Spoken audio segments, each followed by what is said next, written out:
Makin lama makin gak jelas gue lihat negara ini, ungkap seorang teman kala kami sedang menikmati secangkir kopi sore ini. Kenapa lagi, Chief? Saya mencoba menggali keresahannya, sambil membaca resume tadi siang yang baru saja dikirim Agus melalui email. Sebagian teman-teman memang terbiasa menghabiskan sorenya dengan minum kopi di ruang kerja saya, manakala mereka punya waktu yang cukup luang. Omnibus Law bro, udah baca RUU-nya belum sih? Saya mulai mendapat gambaran tentang apa yang mengganggu pikirannya. Udah, kenapa emang? Saya balik bertanya. Nggak make sense lah, capek-capek kita demo buat reformasi. Mau dibalikin lagi kayak zaman Soeharto. Dia mulai menggerutu. Maksudnya, bukannya bagus, Chief.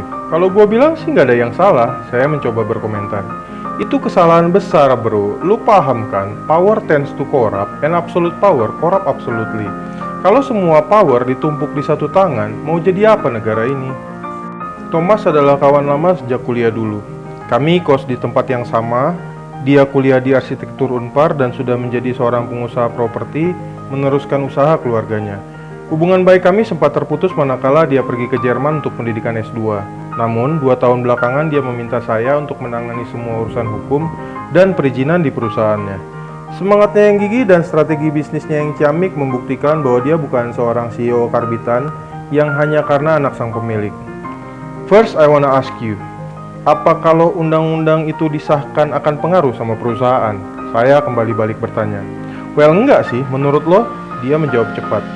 Menurut gue sama sekali enggak. Ya kalau ada perubahan sedikit itu kan part of my job, not yours.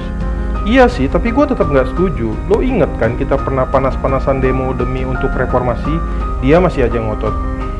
Gini Cip, sebagai CEO lo pastinya nggak akan bisa kerja maksimal kan kalau tim kerja di bawah lo nggak bisa lo atur dan jalan sendiri-sendiri.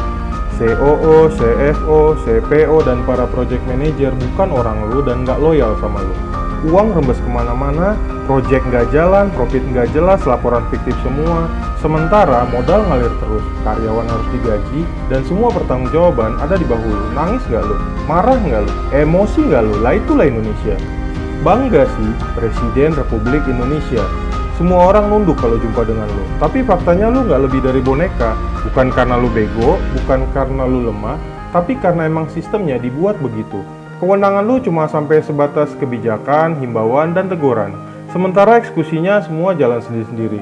Provinsi ini, provinsi itu, kota ini, kabupaten itu, kementerian ini, lembaga itu, semua jalan sendiri-sendiri.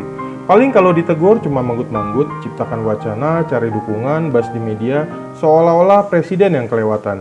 Emang bisa presiden nyopot kepala daerah? Nyopot menteri aja susah, baru wacana udah rame sana-sini. Karena semua dukungan ada harganya, apalagi sebagian pendukungnya punya media besar.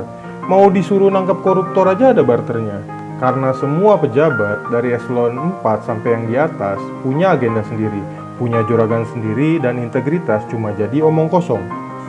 Jujurlah, kita udah jalanin ini 2 dekade, lebih. Dari yang ketiga sampai yang ketujuh, lo yakin udah lebih baik? Kalau nggak perampok ya perusak, yang satu mikirnya gimana ambil uang sebanyak-banyaknya, yang lain sibuk nyuci otak biar rakyat benci sama presiden. Orang kayak kita yang mau jalan bener, kerja bener, profesional, ada berapa sih? Semua udah kacau, semua udah rusak. Terus pembangunan nggak jalan, ujungnya siapa yang disalahkan? Jadi masih mau komplain kalau Babe lu mau mewujudkan nawacita? Pangkas birokrasi, tangkap pengacau, beresin sistem, dan tinggalin legacy. Ya kadang-kadang gue juga bingung, ngapain dia capek-capek ngerombak semua ini? Padahal kalau udah jalan, yang nikmatin bukan dia juga. Sempat gue berpikir kalau ada konspirasi antara Jokowi sama Prabowo, yaitu juga karena polling teratas 2024 adalah Prabowo. Kayak meninggalin kado manis gitu. Ternyata gue salah. Jokowi adalah man of honor. Mungkin dia juga nggak peduli siapa yang bakal duduk di istana nanti. Intinya dia cuma mau ninggalin legacy, sesuatu yang akan jadi sejarah dan diingat sepanjang masa.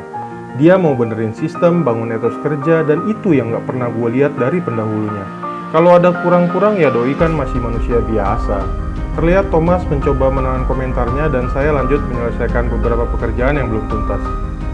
Sebuah diskusi ringan bersama teman sukses yang rendah hati. Mau mendengarkan pendapat saya yang ilmunya nggak seberapa ini. Terima kasih, saya si Batak dari Tanah Jawa. Sampai jumpa pada video selanjutnya.